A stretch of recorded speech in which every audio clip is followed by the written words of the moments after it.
All right, so I'm gonna play this all the way through. Then I'm gonna give you my analysis. So let's get into it.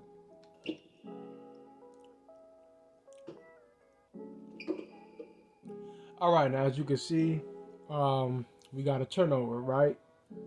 Now let's actually break down um, the specifics of what just occurred right here. Now I'm standing here and I call Curry for a pick and roll, right? I like to use Curry on a pick and roll because his driving layup is a lot better, right? And he can do more off the catch, off the dribble or whatever than anybody else.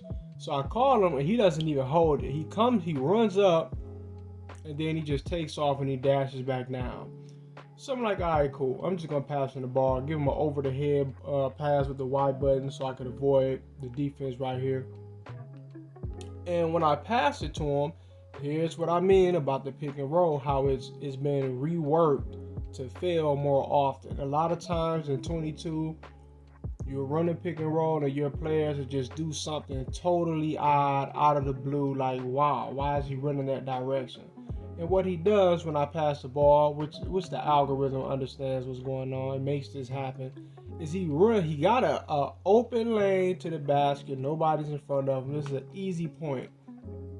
The algorithm does not want me to score because we're starting off in the first quarter and Portland ain't even scored yet. We got about 6, 7, 8 points, right? So they're going to start doing stuff like this in order to try to, close up the score gap, right? So even though he's wide open, he dashes over outside of the paint in order to get the turnover. Now I'm saying in order to get the turnover because it's intentional. All right, this is not being done on accident. The algorithm is forcing your players to run the pick and roll terribly. Look at his feet. You can see the algorithm, it registered when I passed the ball. When it registered, it forced him to run outside of the paint because look at his feet. You see, he starts to slide out of the paint. He didn't even run. That's an animation trigger.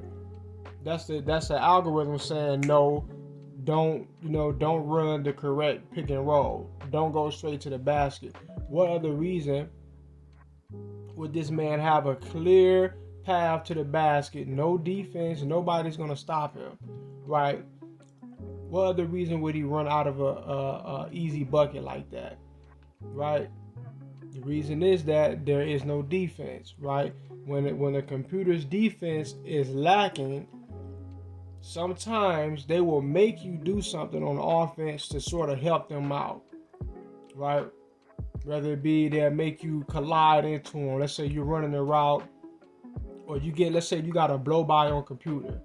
The game will make you start to slow down like you're running in quicksand in order to help the computer catch up, or it will make you do one of those layup animations that kind of maybe leaning back a little bit, or it may whatever it does, it forces you to do something that's more defendable, right? Where the defense could put more defense on it, right?